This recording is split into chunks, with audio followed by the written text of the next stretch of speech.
Hello नमस्कार दोस्तों, कैसे हो आप सब। आपका बहुत बहुत स्वागत है मेरे चैनल में। आज का एक टॉपिक, आज एक चर्चा करेंगे अपन कि सरकारी स्कूल और प्राइवेट स्कूल में क्या अंतर है। सरकारी स्कूल में पूरी जो ये सरकारी स्कूल होती है पूरी हिंदी में रहती है, और जो प्राइवेट स्कूल होता है वो पूरा इंग्लिश मीडियम में रहता है। तो जब हमारा देश संस्कृत और हिंदी मीडियम से चलता है तो इंग्लिश को इतनी मान्यता क्यों दी जाती है। और इंग्लिश मीडियम में हर कोई बच्चा जाना चाहता है कि मैं इंग्लिश मीडियम में ही पढ़ूँगा, कम से कम 12वीं तक तो इंग्लिश मीडियम में पढूँ।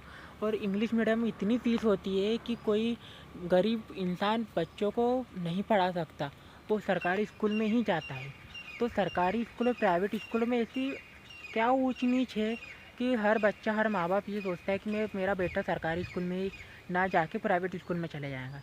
तो ये सोचने का भी विचार सरकार को इस मुद्दे पर सोचना चाहिए कि प्राइवेट स्कूल को लोग इतनी मान्यता क्यों दे रहे हैं। बड़े बड़े अधिकारी है, जो बड़े बड़े जिनके पास पैसा है, वो सब प्राइवेट स्कूल में पढ़ाते हैं, पर सरकारी स्कूल में क्यों नहीं पढ़ाते। सरकारी कॉलेज, वो सरकारी स्कूल में वही लोग जाते हैं जिनके पास पैसा नहीं है या फीस नहीं भर पाते हैं, तो वो सरकारी स्कूल में ही जाते हैं। सरकारी स्कूल में मैं भी पढ़ा हूँ, 10वीं तक पढ़ा हूँ मैं, 8वीं 10वीं तक। पर मुझे भी पता है सरकारी स्कूल में पढ़ाई कैसी होती है, तो हो रही है नहीं हो रही, क्योंकि मुझे 8वीं तक 10वीं तक इंग्लिश पढ़ना नहीं आता था।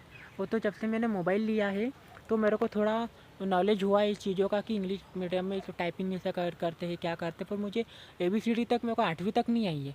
तो जब मेरे को 10 साल हो गए इस चीज़ को छोड़ने को, सरकारी स्कूल को, तो मुझे ABCD तक नहीं आई थी 8वीं तक, और मैं पास होते गया A+B+ में, 6वीं 7वीं 8वीं में। तो ये मुझे भी पता है सरकारी स्कूल में पढ़ाई होती है नहीं होती है, पर प्राइवेट स्कूल में अगर मैं 10वीं 12वीं पढ़ लेता तो मैं आज कहाँ से कहाँ पहुँच गया होता।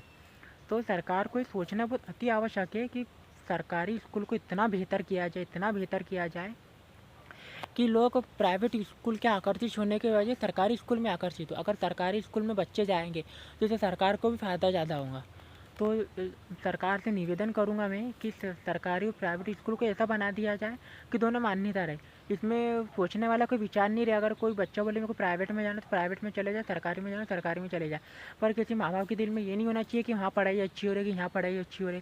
तो सरकारी अधिकारी है और सरकार से निवेदन करूँगा कि दोनों स्कूलों को इतना बेहतर किया जाए कि मान्यता मतलब 50-50% या 100% कि दोनों जगह एक ही तरह की पढ़ाई होंगी, एक ही सब्जेक्ट होंगे और एक ही भाषा होंगी। अगर सरकारी स्कूल में हिंदी है तो प्राइवेट स्कूल में भी हिंदी होना चाहिए।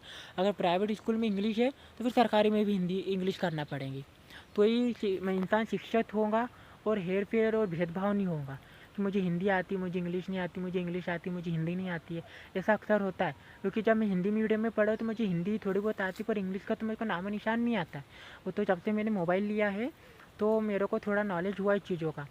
तो मैं सरकार से निवेदन करूँगा कि सरकारी स्कूल को इतना बेहतर किया जाए कि बच्चा मतलब एडमिशन के पहले ही अपने नंबर लगा दे कि यार मैं सरकारी स्कूल में पढ़ूंगा, मैं वहाँ से 12वीं तक पढ़ूंगा मैं। तो माँ बाप को सोचने का विचार भी नहीं करना पड़ेगा। हाँ, सरकारी स्कूल को इतना थोड़ा अगर बजट वगैरह रहता है तो सरकारी स्कूल में थोड़ी बहुत फीस वगैरह का चालू होना चाहिए। तो हर कोई माँ बाप दे सकता है फीस, नहीं 1000-1500 रुपये अगर फीस जाती है तो वो देना। हाँ, कोई खुशी खुशी माँ बाप सरकारी स्कूल में दे सकता है कि नहीं यार अपना बच्चा पढ़ रहा है, सरकारी स्कूल में सारी सुविधा है। और जो प्राइवेट स्कूल में है तो 3-3 हज़ार 4 हज़ार रुपये प्राइवेट स्कूल में 7-8 हज़ार कमाने वाला इंसान प्राइवेट स्कूल में अगर पढ़ाने लग गया तो अपने घर गृहस्थी कैसे चलाएंगे। और अपने बच्चों को शिक्षित भी वो दो की जगह एक को ही पढ़ा पाएंगे, एक तो अनपढ़ मतलब शिक्षित नहीं हो पाएगा ना। तो ये सोचने का विचार है। तो मतलब सरकारी और स्कूल प्राइवेट स्कूल में निवेदन है और सरकार से भी किस चीज़ों को सोचना चाहिए और सरकारी स्कूल कितना बेहतर किया जाए कि लोग अपने बच्चों को मजबूर हो जाए सरकारी स्कूल में पढ़ाने के लिए।